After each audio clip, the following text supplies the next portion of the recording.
Imagine, like, you eat exactly 2,000 calories of plain chicken breast today, Right. Okay. I'm with you. and then your best friend eats exactly 2,000 calories of glazed donuts. Yeah. You both hit the gym. You both get the exact same amount of sleep. Oh, I see where you're going with this. Yeah, because, I mean, the raw math of the fitness industry says you should both lose the exact same amount of weight. But human biology, it tells a completely different story. Oh, a wildly different story, yeah. Right. Because one of you is going to be burning hot, you're building muscle and Mhm. feeling full, Yeah. and the other is going to be starving, lethargic, and just, storing fat. Yep, it's the ultimate blind spot for so many people. I mean, we get completely hyper-focused on that raw number on the nutrition label. Like it's the only thing that matters. Exactly. We treat the human digestive tract like this simple math equation, but you are not, a bomb calorimeter. You're a highly complex biological organism. Which is so true. And the way your body processes, say, a carbohydrate versus a protein, it fundamentally changes your entire metabolic rate. And honestly, that is the exact mission today. We are pulling directly from Fitness Knowledge Base Module 2. It's such a good document. It really is. It's basically a masterclass document breaking down energy balance, the true biochemistry of macronutrients, and those really sneaky psychological traps of dietary tracking. Yeah, the stuff that actually trips people up. Right. So by the end of this deep dive, you're going to cut through all the fitness industry noise, ditch the confusing jargon, and understand exactly how your body burns fuel.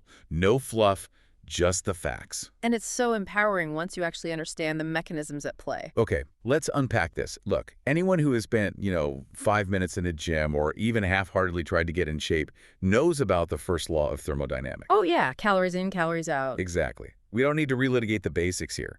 Energy cannot be created or destroyed, only transformed. To Yeah. lose weight, you need a caloric deficit. We get it. Right.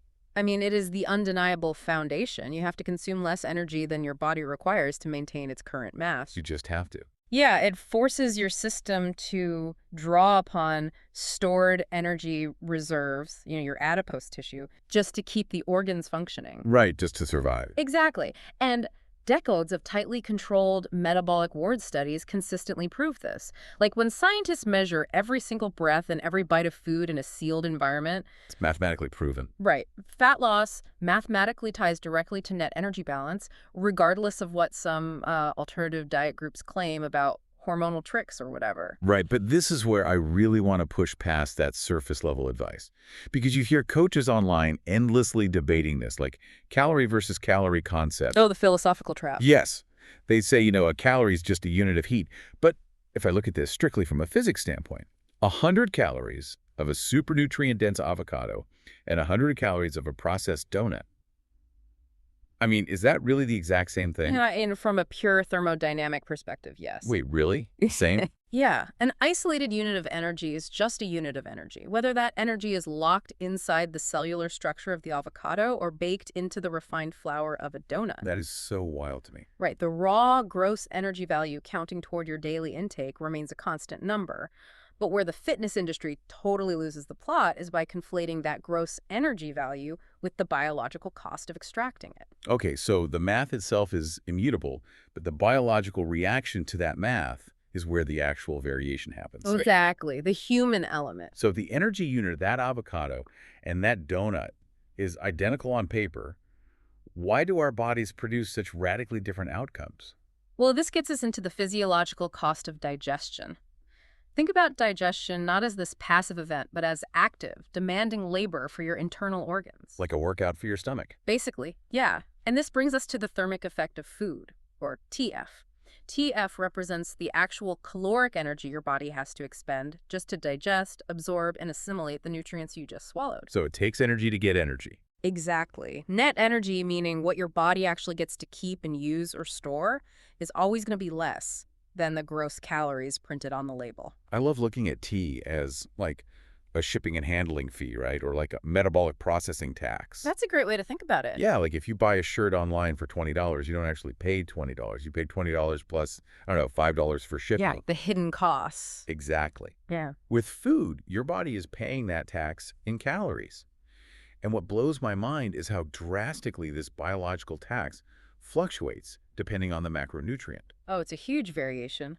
Let's break down the biochemistry of that tax. starting with protein, because protein commands the highest thermic effect of any macronutrient by a massive margin. Like, how massive are we talking? Approximately 20 to 30% of the energy from protein is consumed during its own digestion and metabolic processing. Wait, 20 to 30%? Yep, up to a third of it. So if my body has to work that incredibly hard to break down protein, does that mean eating a massive steak physically raises my core body temperature compared to eating, like, a bowl of white rice? It absolutely does. Is that the mechanism behind the infamous meat sweats? I always wondered if that was real. Yeah, exactly, or at least a very significant part of it. When you consume protein, you're ingesting highly complex molecules. They're made of these long, intricately folded chains of amino acids. Which are held together by some pretty tough bonds, right? Right, tough peptide bonds. So your body has to deploy a massive amount of chemical energy, stomach acid, and enzymes just to cleave those bonds apart. Wow, just to break it down. And then it has to expend even more energy to rebuild those loose amino acids into human muscle tissue, cellular enzymes, and hormones. Okay, so let me do the math here. If I eat 100 calories of pure chicken breast, my body taxes me up to 30 of those calories just to process the meat. Correct. So I'm really only walking away with 70 net calories. Yeah. That is crazy. And what's fascinating here is that this tax is exactly why high-protein diets are scientifically proven to boost your total daily energy expenditure. Because you're literally burning calories just by eating. Exactly. It connects the raw math of thermodynamics to the biological reality of our digestive systems. You're fundamentally increasing your burn rate just by changing the structural format of your fuel. Okay, so protein is heavily taxed at 30%. Let's look at carbohydrates. Yeah. Where do they sit on this metabolic tax bracket? Carbohydrates possess a much more modest TP. They generally sit between 5 and 15%. Okay, so a lot lower than protein. Much lower.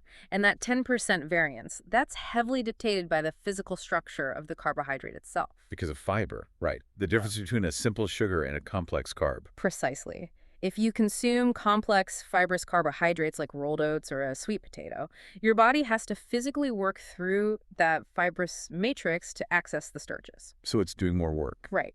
That extra mechanical and enzymatic labor pushes the teeth closer to that 15% mark. Okay, but what if I drink a soda? Well, if you drink a soda filled with simple refined sugars, the manufacturer has basically already done the processing for you. Right, they pre-digested it in a factory. Exactly. Those simple sugars require almost no digestive effort. They pass straight through the gastric wall and into the bloodstream almost immediately. Which drops the teeth down to what, 5%? Yeah, around 5%. It's just a massive spike of raw energy. Which brings us to dietary fats.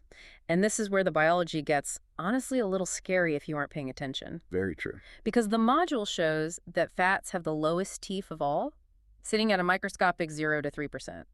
Like, why does dietary fat get to bypass the processing tax entirely? We have to look at this on a molecular level.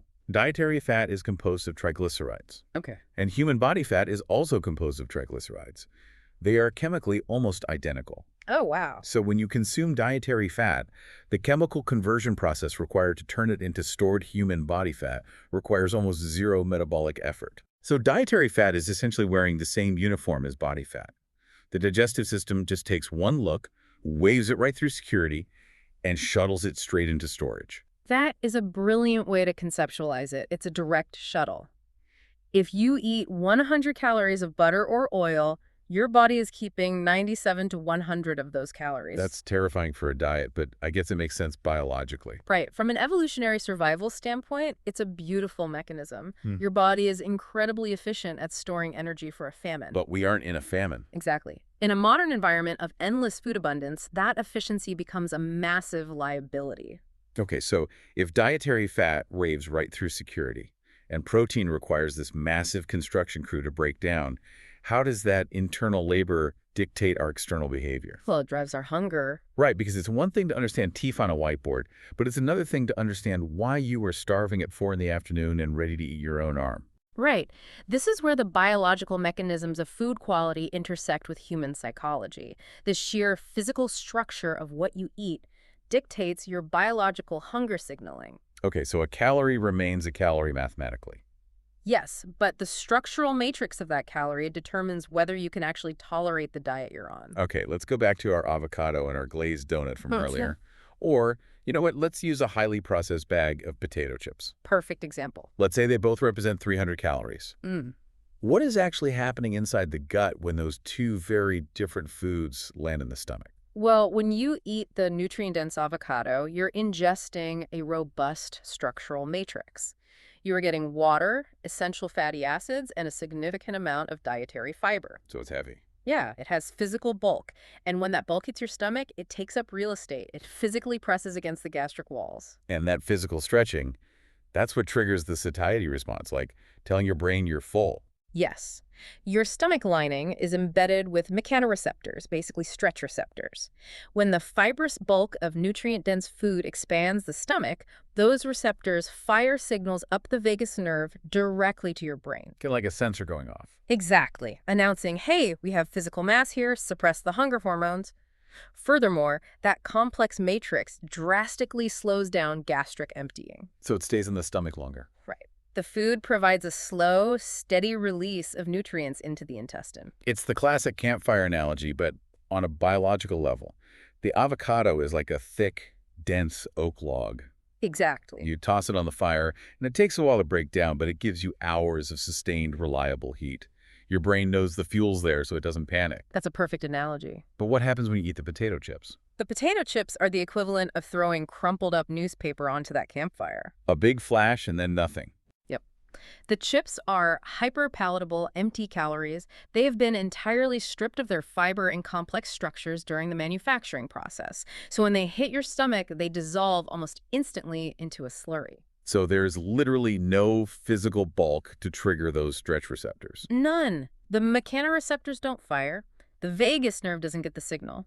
The simple starches dump immediately into your small intestine, causing a massive spike in blood sugar, followed by a rapid crash. So an hour after eating 300 calories of chips, Your stomach physically feels empty, your blood sugar is plummeting, and your brain is screaming for more fuel to stabilize the system. and that right there is the mechanism behind why people think their metabolism is broken. Yes, exactly. They say, I'm always hungry, I can't stick to my calories.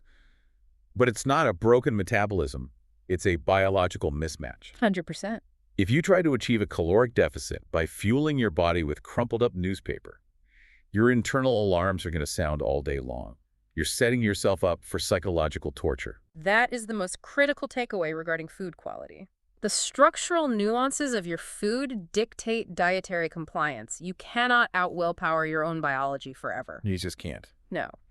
If your meals lack the fiber and protein necessary to trigger those satiety mechanisms, accidental overeating becomes a biological inevitability, not a moral failure.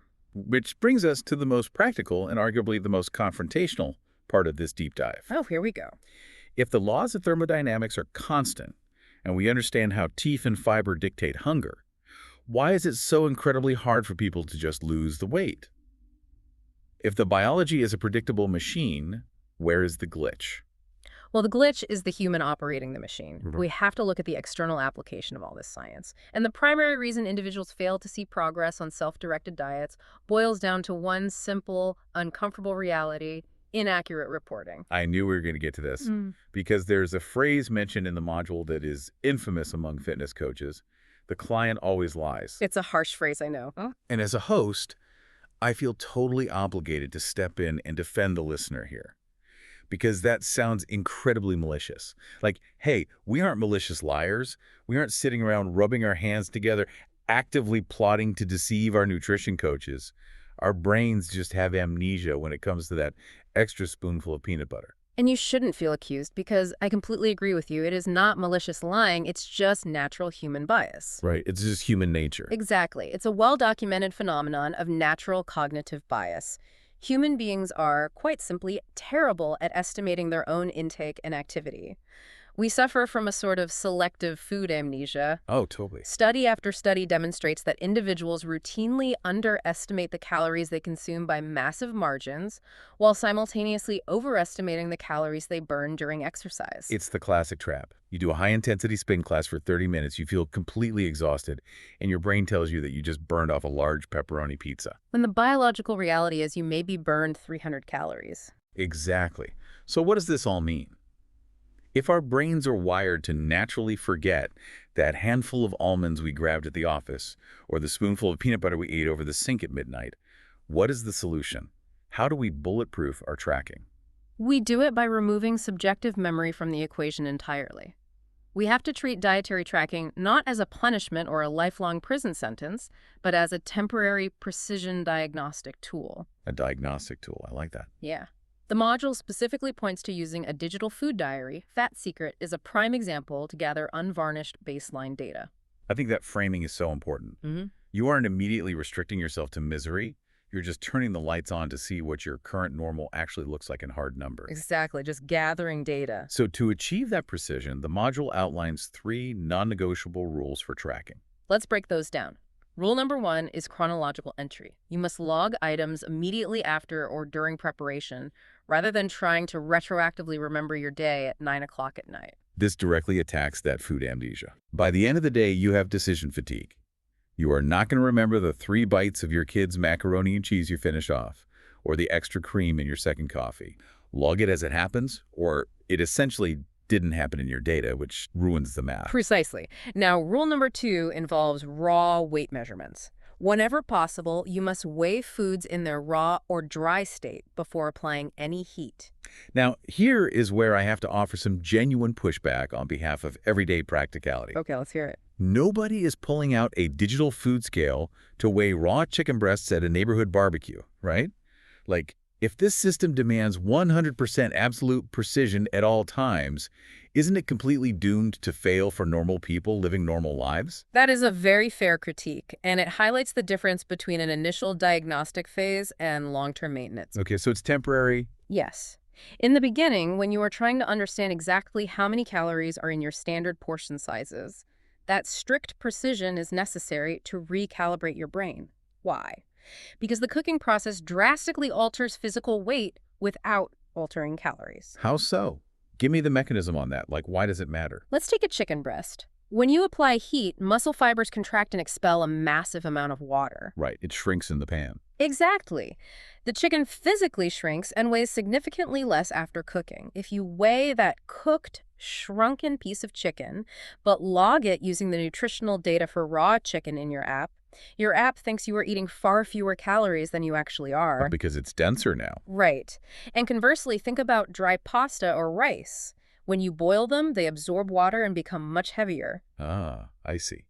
By weighing everything in its raw, dry state, you completely remove the variable of how much water was lost or gained during your specific cooking method. You are isolating the raw energy. It's a temporary calibration until your eyes learn what a true portion looks like. Okay, that makes sense. Let's hit the third rule, which I genuinely believe is the silent killer of diets everywhere: hidden calories. Oh, without a doubt. This rule alone is responsible for why most people think they are in a caloric deficit when they are actually in a surplus. You must meticulously account for cooking oils, butter, sauces, creamers, and liquid beverages. The liquid calories are so insidious because they don't trigger any of those stretch receptors we talked about earlier. None of them. You pour a quick splash of olive oil into the skillet to saute some vegetables. You don't even think about it. It's just a lubricant for the pan. But biologically, it is a massive energy drop. A single tablespoon of olive oil contains around 120 calories of pure liquid fat. Wow. And because fat has that microscopic teff we discussed, those calories are highly efficient. If you casually eyeball a heavy pour into a pan, you could effortlessly introduce 300 to 400 uncounted calories to an otherwise perfectly measured meal. And suddenly, the 500-calorie deficit you worked so hard to create today, it's completely erased by a heavy hand with the olive oil bottle and a generous glug of coffee creamer. Completely erased. You're doing all the suffering of a diet, but mathematically, you're eating at maintenance. It's like trying to bail water out of a sinking boat, but there's a hole in the floor letting it all rush right back in. That is exactly why precision tracking is required. If the scale isn't moving, the immutable laws of thermodynamics haven't stopped working. The math is always operating in the background. You just aren't seeing it. Right. 9 times out of 10, it is not a metabolic adaptation. It is the invisible accumulation of untracked oils, bites, and tastes. This has been an incredibly clarifying journey today. Let's pull all these threads together. Let's do it. We started with the bedrock of physics, the undeniable truth. that a calorie deficit is mathematically required to force your body to burn stored fat. But then we looked under the hood at the biology. We explored the processing tax of the thermic effect of food. Right. Discovering why complex proteins require massive internal labor to break down, while dietary fats are shuttled directly into storage. And then we connected those biological taxes to human behavior, detailing how the physical bulk of fiber and nutrient-dense food triggers the mechanoreceptors in your gut, sending satiety signals to the vagus nerve. And we learned why relying on empty, rapidly digesting carbohydrates is a recipe for crashing blood sugar and constant hunger. And finally, we confronted the reality of human bias. We discussed how to outsmart our own selective food amnesia by treating digital tracking as a diagnostic tool. Logging chronologically, weighing foods in their raw state to eliminate water variables, and ruthlessly hunting down those hidden liquid calories. Exactly. So if you are listening to this and you've been struggling to change your body composition, you don't need another fad diet. You just need to apply these mechanisms. The scientific blueprint is entirely in your hands. It really is deeply empowering when you realize the machine isn't broken, you just needed the instruction manual. Beautifully said. But as we sign off, I want to leave you with one final implication of everything we've unpacked today. Think about the intersection of our biology and our modern world. Okay, I'm listening. Our human bodies evolved over millions of years to preserve energy with ruthless mathematical precision, actively waving dietary fats into storage, and naturally driving us to underestimate our intake to protect against famine. Right. Knowing that, how much is our modern hyper-convenient food environment, an environment specifically engineered to surround us with low-teeth, zero-fiber, hyper-palatable snacks, actively working against our evolutionary programming for profit? Man, that is a phenomenal question. Are we failing the diet, or is the environment engineered to make us fail? Something to think about. Definitely keep that in mind the next time you're walking down the snack aisle. Thank you all so much for joining us on this deep dive into the true machinery of metabolism. Keep learning, keep questioning the mechanics of everything around you, and we will see you on the next deep dive.